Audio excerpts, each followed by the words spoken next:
Hello everyone, आप देख रहे हैं चैनल अमीन इन्फो।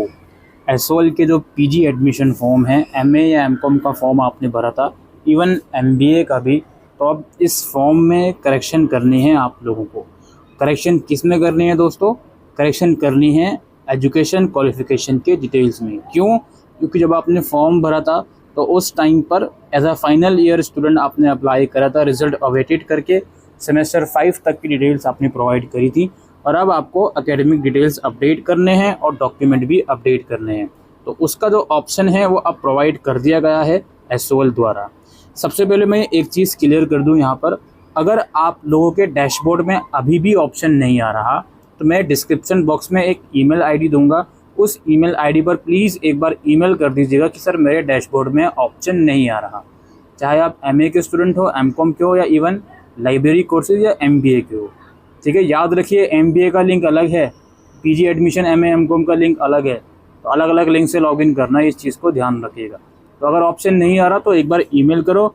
और दूसरी बात एक और मैं बताना चाहूँगा, काफ़ी बच्चों की एकेडमिक डिटेल्स तो ठीक हैं या ठीक नहीं भी हैं, वो अलग मैटर है, उसका तो ऑप्शन आ ही गया, लेकिन उनको और भी कुछ करेक्शन करनी है, फादर नेम, मदर नेम, इसका ऑप्शन यार नहीं है पोर्टल पर अभी अपडेट करने के लिए। तो इन चीज़ों में अगर करेक्शन करनी है तो आप ईमेल करिए प्लीज़, और वो अगेन ईमेल आईडी आपको डिस्क्रिप्शन बॉक्स में मिल जाएगी।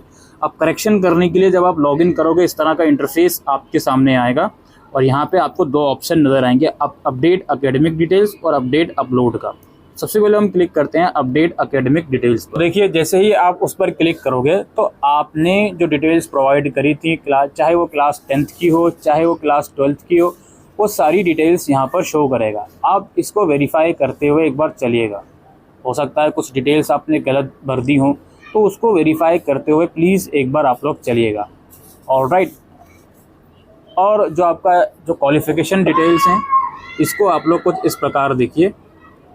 जैसे यहाँ पे पास लिखा हुआ है, हो सकता है पहले आपने अपेयरिंग डाला हो, अब पास हो गया तो वो आप सेलेक्ट करोगे, ईयर सेलेक्ट करोगे, ऑब्वियसली 2024 सेलेक्ट करोगे, या अगर पहले का है आपका तो वो उस हिसाब से आप सेलेक्ट करोगे। बच्चों की क्वेरी यहाँ ग्रेजुएशन सब्जेक्ट कॉम्बिनेशन की काफ़ी आ रही थी, सर इसमें क्या लिखें हम? इसमें देखो, अगर आपने बीकॉम वगैरह किया है तो जनरली आप कॉमर्स लिख सकते हो, और शायद ग्रेजुएशन में इंग्लिश या हिंदी सब्जेक्ट भी आपने पढ़ा होता है तो वो आप लिख सकते हो।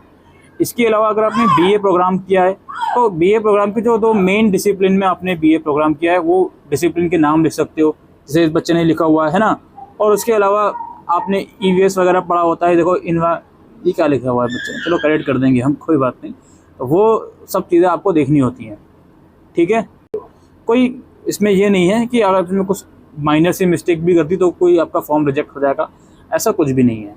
यहाँ पे क्या है जी, आपने जो ग्रेजुएशन करिए वो ऑनर से करिए, वो आप सेलेक्ट करोगे, येस या नो जो भी आपके हिसाब से वो आप सेलेक्ट कर लोगे। अगर करिए तो जो भी ऑनर से उसका नाम लिख दोगे। Graduation from university of Delhi, हाँ या अदर, तो वो लिखोगे आप। एसओएल से करिए तो भी यूनिवर्सिटी ऑफ दिल्ली ही आप यहाँ पे सेलेक्ट करोगे। ठीक है, नहीं तो दूसरी यूनिवर्सिटी तो अदर करके उसका नाम लिख दोगे, अदरवाइज हम इसको रहने देते हैं यूनिवर्सिटी ऑफ दिल्ली। अब यहाँ पे क्या है, school of open learning graduation enrolment number cannot be blank. अब आपका एनरोलमेंट नंबर आपको यहाँ लिखना पड़ेगा।